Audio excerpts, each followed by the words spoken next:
Let's go. A new story. You're lazing about in your dorm room, surfing through memes on your bed when a text message pops up onto your phone.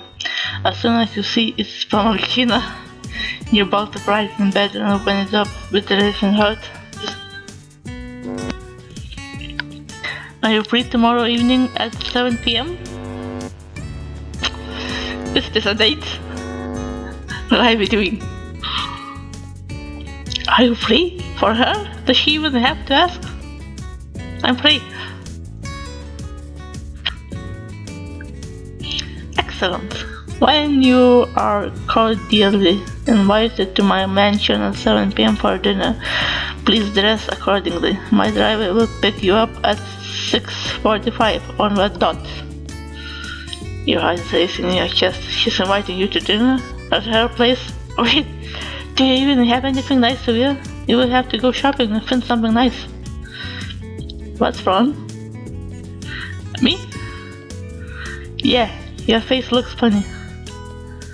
Angie comments with a wide grin. She looks over at you from her desk where she had been playing with her pen and attempting to do her homework by doodling flowers all over it.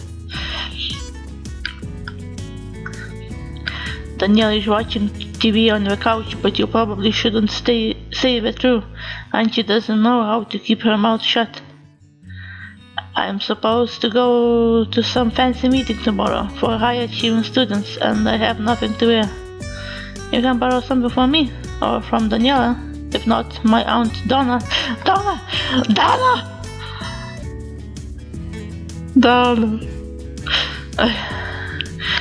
Okay, concentrate. Has some clothes she can lend you. You are about her size, and black would look good on you.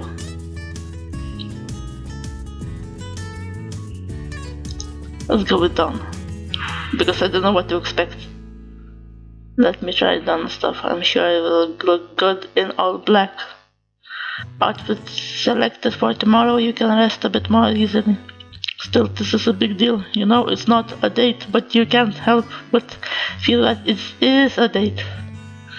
Should you ask your roommates for advice?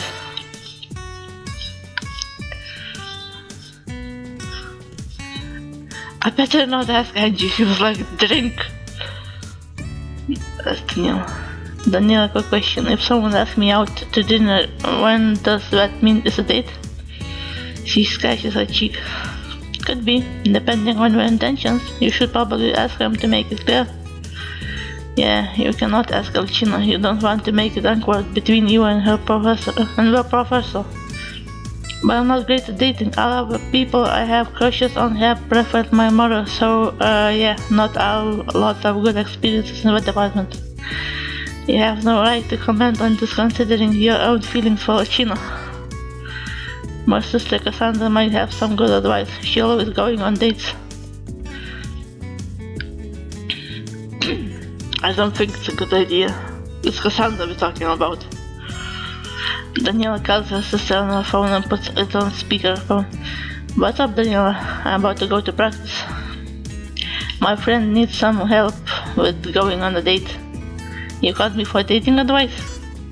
Despite being annoyed about it, she begins to launch into a spiel about what to wear, what gifts to bring to the date, what to order for food, what to talk about, what flirtations to make, and how to end the date. Kiss them, thank them for the date, and invite them over to your place, and when you need to fuck.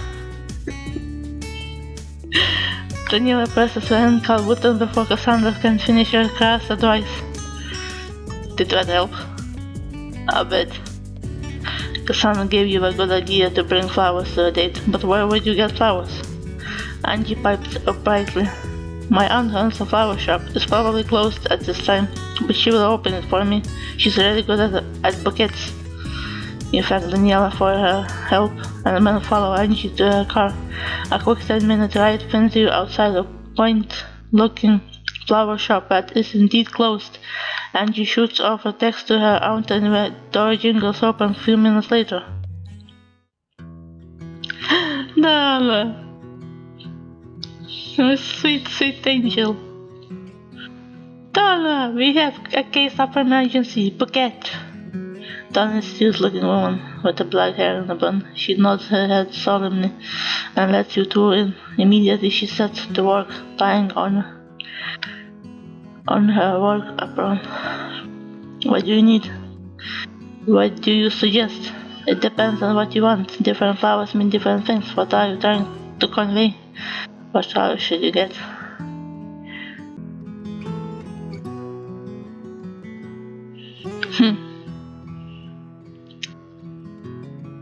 I read a little bit, I think, too fast. Yellow is kinda simple. Friendship. I want more. Violet roses. I don't know. Meaning. Let's go with violet. It is for enchantment. Lichen is enchanting, and in case it's not a date, it works as a compliment either way.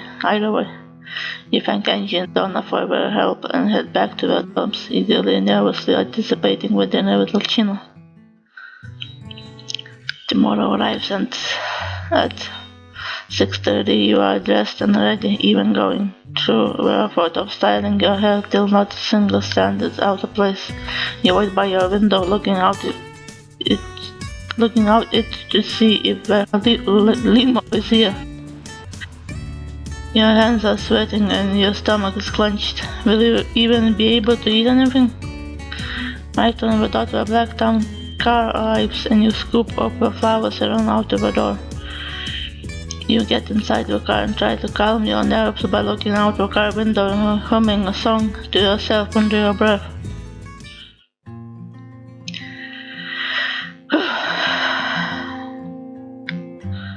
Alcino's mansion seems bigger and more intimidating today, but that's because of your anxiety. You take a deep breath and hold out your back.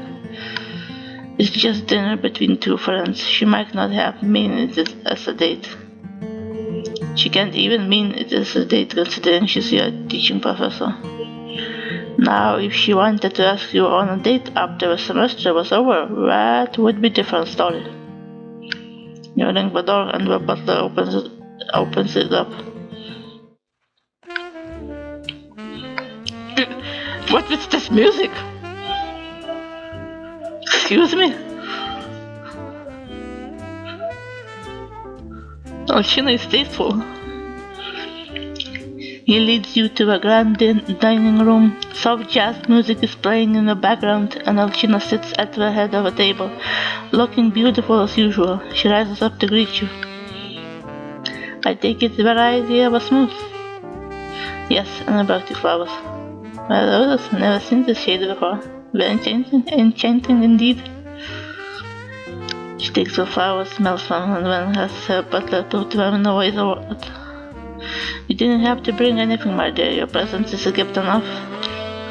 You blush at her words. Would it be considered too hopeful to read more into them? She indicates for the two of you to sit down. The butler comes out with 2 menus and hands them both to you. There are a few entries and desserts to choose from. What will you pick for dinner? I'm a simple person. You hope Alcina likes onion bread because that's all that's gonna come out each time you open your mouth.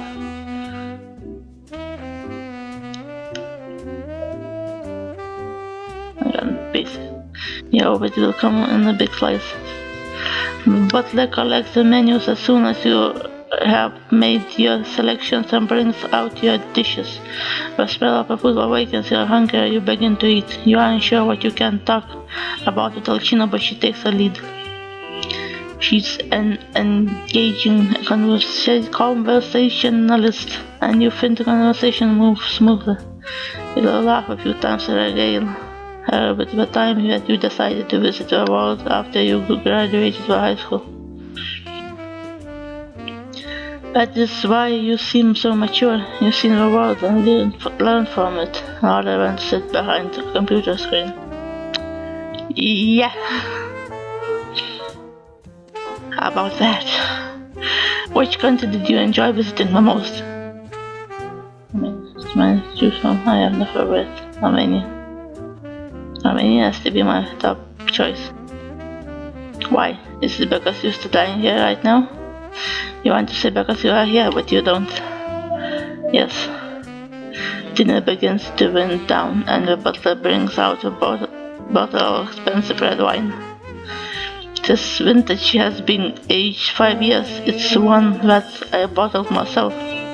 You make your own wine? Over summer when I have more time, yes. How do you think I got this mansion, darling? I thought it was from your music career, or from your sculptures, or from your theaters, or from any of the many other talents you have. Those are it's Alcina, I can't not stumble over words. Professor Alcina chuckles, lifting the glass to her lips.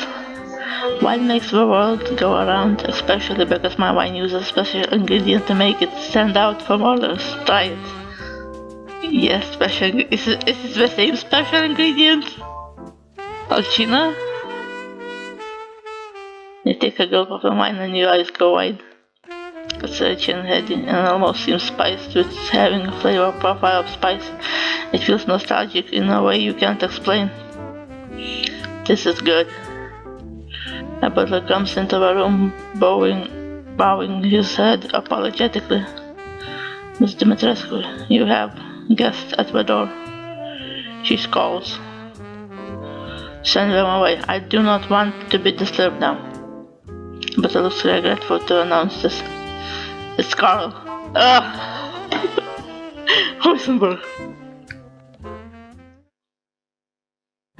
No need to whine about it. She scowls. Naturally, he would choose by one evening I have something important to show up. Send him in that way I can get rid of him more quickly. She rises up and you follow after her, going into her main entrance hall. Alichi, how are you doing? He holds his hands out as if to give her a hug, but she crosses her arms over her chest and looks down at him with barely concealed annoyance. This is my brother. Alcina states with irritation. You look Kyle over. He's nicely built and has grey hair and grey beard. He smells of motor oil and has grease stains on his clothes. He's also very short. Alcina has high jeans. What do you want? I came to check on you. What? I can check on you? It's been ages. You saw me last month. Exactly, ages ago. Spit out your true reason for being here. I have business to attend. He arches a brow and looks at you. Business? Yep, just business. Wine business. He laughs. Did Alcina ever tell you about the time my bear just started her wine at a wine competition? Carl! Carl continues on, ignoring a warning in her voice. She started up alcoholic shit, thinking her wine would win the competition yet again. I decided it would be funny to put her in her place and join the competition with my beer, and I won. He laughs again. My day job isn't even to make alcohol, I just fix cars. Carl? She looks increasingly irritated. You wouldn't be surprised if she lifts him up and throws him out the door. Carl wipes away a tear from a corner with a good memories, but yeah, I came in to check on something. He looks at you. Mind giving us some privacy? You wander up as the two of them enter the study to talk about who knows what. What should you do? Go admire the artwork and see the house, drink my wine, check out the third floor. Wait. Admire the house. You decide to take a gander at Alcina's artwork. A portrait she has on display, the vases and the pottery, and a collection of suits of armor standing guard outside some doors. You wander from hall to hall, admiring them and wondering how much money it must cost to own them. Maybe one day you can own such a splendor too. What should you do next?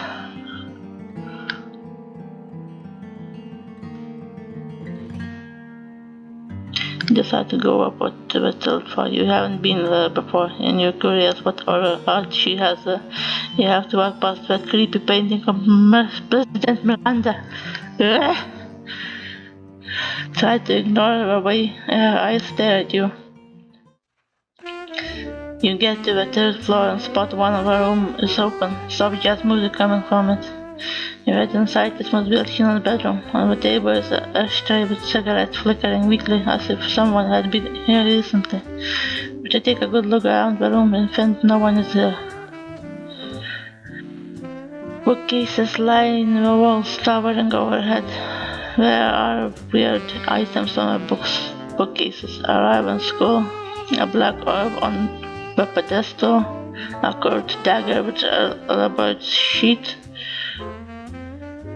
and what seems to be green mold in a jar. Why does she have all of this? You hear of eccentric taste, but these just seem bizarre. On her desk you notice there is a piece of paper here, like she was drafting out a letter to someone. You glance at it and your brows rise up. Dear Mother Miranda, you know I have pledged my fealty to you. It confuses me when you respond to me so coldly. What have I done to upset you? I am doing as you ask.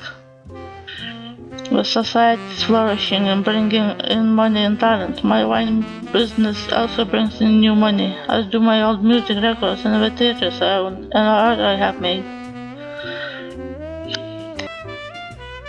I have decided so much time to you because I have created it alongside you, from the roots down.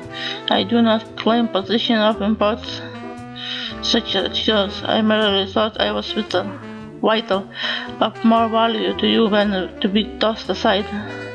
Words has not been written. Your head goes out to Alcina. It seems her relationship with Miranda is on the rocks. But why did Alcina call Miranda mother? Miranda was not old enough to be Alcina's mother, unless Miranda had adopted Alcina. You shake your head. No, that would be too weird.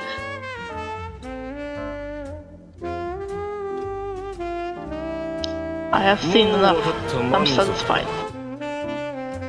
But maybe.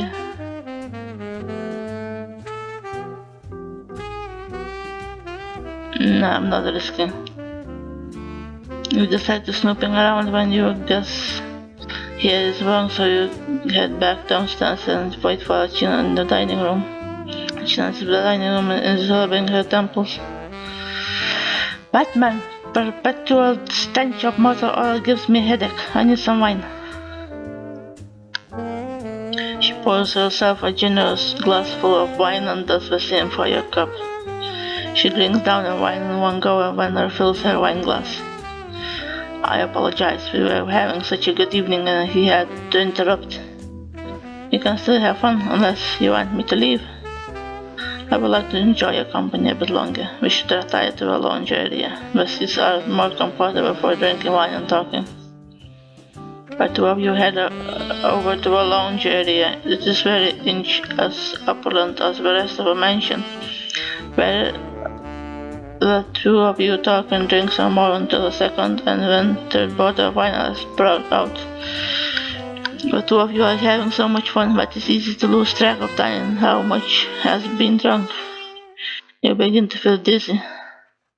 When you stand up needing a bathroom, Alcina herself is flushed in the cheeks. It seems she's not impervious to the effects of her wine either. Where is the restaurant? Down the door to the left. She has many doors to the left, you realize once you start to stumble to the restroom. You eventually tie every door until one opens. The bathroom is there. Finish to wash your hands and start on your way back to Alcina. You startle when you notice the butler is standing there. Be careful. What is he warning you for? Of what? You're exactly her type. I hope so. Fuck yeah. He leaves at that and you shrug. You're way too drunk to figure out what any of this means right now. You just want to go back to Alcina so you can bask in her presence some more. I get there and see that Alcina seems to have finished the rest of the third bottle while you were in the bathroom and is now working her way onto the fourth. Come dear, the night is long. We have much more to discuss. Yeah, we do. We can more than discuss.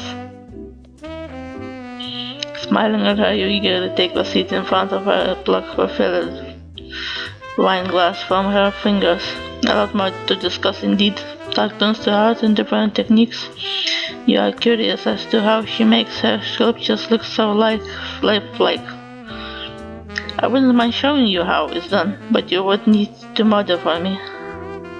You go right at this. She make a statue of you? Professor Alcina ponders you before her lips spread in a slow smile. Model for me, naked. Alcina, you had too much wine. You're a student. How could you?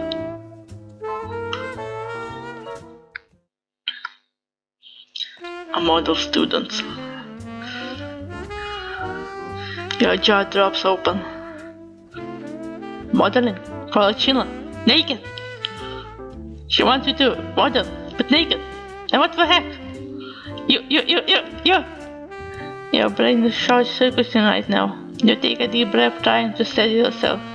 Being drunk doesn't help because it only makes you excited about the prospect of modeling nude for her. It would just be for a little while. I would need to get the general shape of you. Yes, you will do it? Yes. You nod your head so hard you almost tip over. She rises from her chair and leads you to a room down in the basement. This seems to be her personal room, one she uses to complete her sculptures. You can see half-finished pieces lining our walls. There is a couch in the middle and a giant block of marble in front of it. I have been having at this block for a while now. Nothing has inspired me. You have. And how exactly have I done that? Professor Alcina smirks at you. That, my dear, would be something I should not answer. Alcina?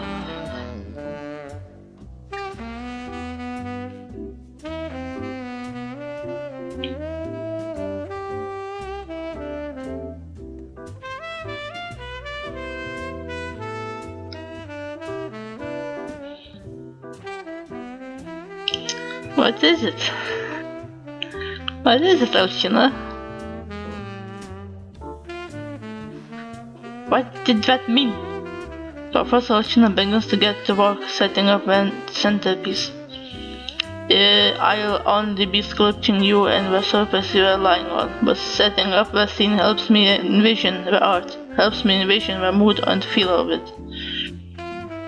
She explains when she sees your look. You are honestly just happy to be here, and alcohol makes you give her a dopey smile. Once she's all set up, she stands before you. Whose clothes have to go?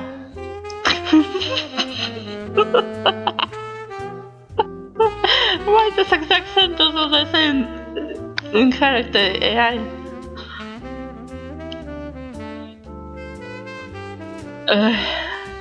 Your fingers come up to fumble with the buttons on your shirt, but she has no patience and grips the collar of your shirt and yanks it open. This will be difficult to read. Photos go flying everywhere. This isn't your outfit. I'll reimburse you for the clothing. She glances you over. Go sit on the couch. Her voice is commanding, and it makes shivers roll down your back. You dutifully go and sit on the couch, and she positions your body into a position she wants. Her hands are warm on you, and you try hard not to blush at how gently she touches you. Your skin burns everywhere she touches, and the way her eyes rake over you, taking in every inch of your body, as your insides burning warm. If you lean into her touch a bit, craving more of it, who can fault you? Half dressed? I think half dressed will be fine. You can tell if she's talking to you or thinking out loud. Either way, there is an adorable look of concentration on her face. Yes. she declares to herself as she takes a step back and nods in approval. She opens to a more romantic air about the piece. This will be good. She walks over to a stone and begins to chisel at it, even while dressed so nicely. She seems to not mind, focused on her own world right now. You watch her as she works, amazed by her intense focus and the skill she holds. Even while tipsy, she can still exert so much control over her hand motions and the set of a chisel and stone. You don't know how long you lie on a couch, leg bent at the knee while the other is extended, and the head propped up on your arm. Eventually, you begin to grow more tired and fall asleep in that position. You are awakened when a shudder of cold rips through you. You yawn and see that Alcina has whittled the stone down to a rough outline of your shape. What time is it? Professor Alcina, who had been doing some exercises to rest her hands, looks at her watch. It is 3 in the morning. She seems aghast at this. My sweetling, I did not mean to keep you this late. We must get you back home. She rises from her seat and you rise from the couch, wincing in pain. Your body is stiff from staying in position for so long. You rub your arms and legs to get circulation flowing again and then try to close up her shirt before remembering it cannot be closed. Oops, how are you going to explain this? I'll come a driver for you. She leads you to a door and you stifle another yawn. Despite the nap, you are tired. When the two of you get to the door, Alcina gives you a soft smile. Enjoy our evening together. We should do this another time. You agree with her, but before you can spend any more time with her, the driver is already here. She hands you some money to replace the shirt, and when she leans in and presses a kiss to your cheek. Have a good night, dear. I know I will. What? What do you mean? What do you mean you will have a good night? Thinking about me?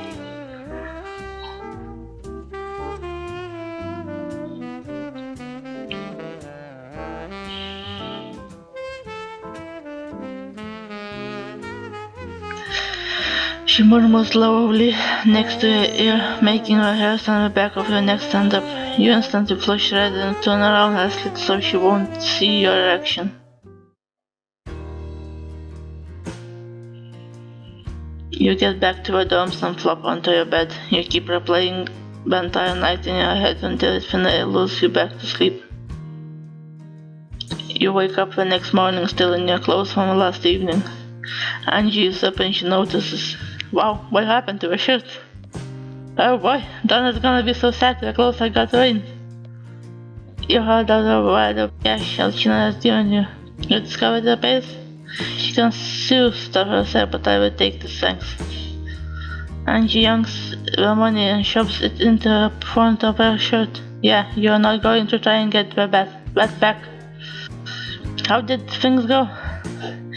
You're not sure how to answer this. You had fun, yes, and you had great conversations with Alcina. But did Alcina like the time spent together? She had seemed happy, but was she? I know you're overthinking everything. You need to stop. I had a good time. The person was very kind and charming, and we had a good evening then.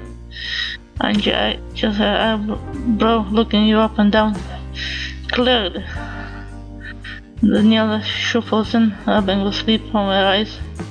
Who did you go out with? Yeah, no, you're not answering that question.